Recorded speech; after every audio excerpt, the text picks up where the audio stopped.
Ya, selamat pagi. Jadi saya di sini akan mempresentasikan hasil kerja saya dalam PowerPoint tugas 3 tugas 3 yang memaparkan artikel.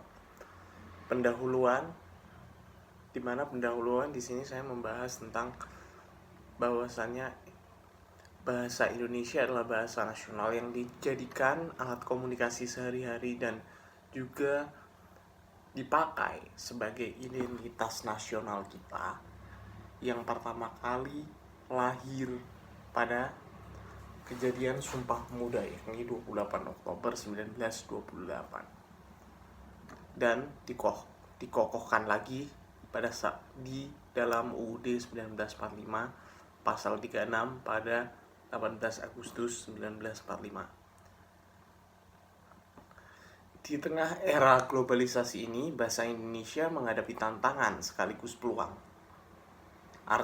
Yang mana artikel ini menyoroti bagaimana forum internasional bergengsi seperti Annual International Conference of Islamic Studies ke-20 yang diinisiasi oleh Kementerian Agama negara kita bisa berfungsi sebagai panggung untuk memperkuat posisi bahasa Indonesia itu sendiri. Mantan Menteri Agama kita yaitu Yakut Khalil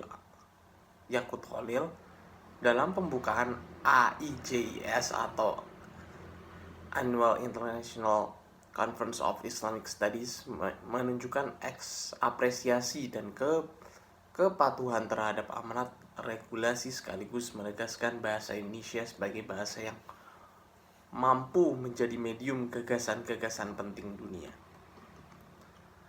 Di dalam isi saya juga meng-highlight beberapa hal. Yang pertama, pentingnya mempertahankan bahasa Indonesia. Bahasa Indonesia sudah wajib dipertahankan dan digunakan secara optimal dengan beberapa alasan. Alasan yang pertama yakni sebagai amanat konstitusi dan regulasi. Hal ini digunakan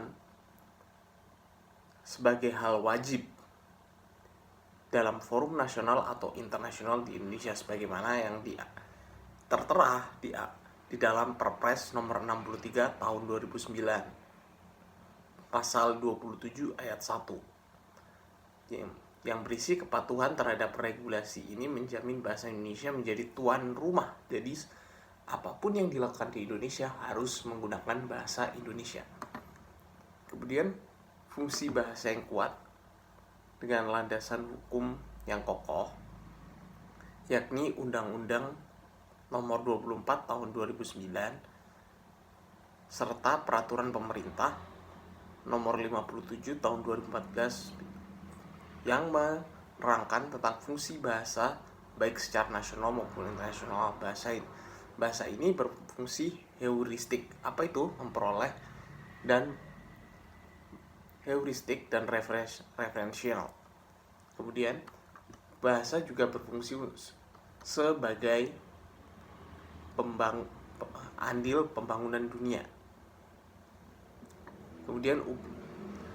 Kemudian poin berikutnya adalah upaya penguatan penginternsionalisasian bahasa Indonesia. Langkah konkretnya yang bisa dilakukan adalah penerapan regulasi, penggunaan dalam forum internasional, serta peningkatan minat asing, pengenalan budaya dan nilai luhur. Kemudian apa kendalanya bagi generasi muda? Kendalanya sekarang adalah adanya potensi kurangnya kesadaran dan konsistensi untuk menggunakan bahasa Indonesia ini sendiri. Langkah konkretnya yang bisa kita lakukan adalah menjadikan bahasa Indonesia sebagai tuan rumah, menangkap peluang global, mengembangkan ilmu pengetahuan menggunakan bahasa Indonesia itu sendiri. Sebagai penutup, saya mengajak teman-teman mari bersama-sama kita jaga dan gunakan bahasa Indonesia dengan bangga. Jadikanlah bahasa Indonesia tuan rumah di negeri sendiri dan tamu yang terhormat dan dicari di negara lain. Terima kasih.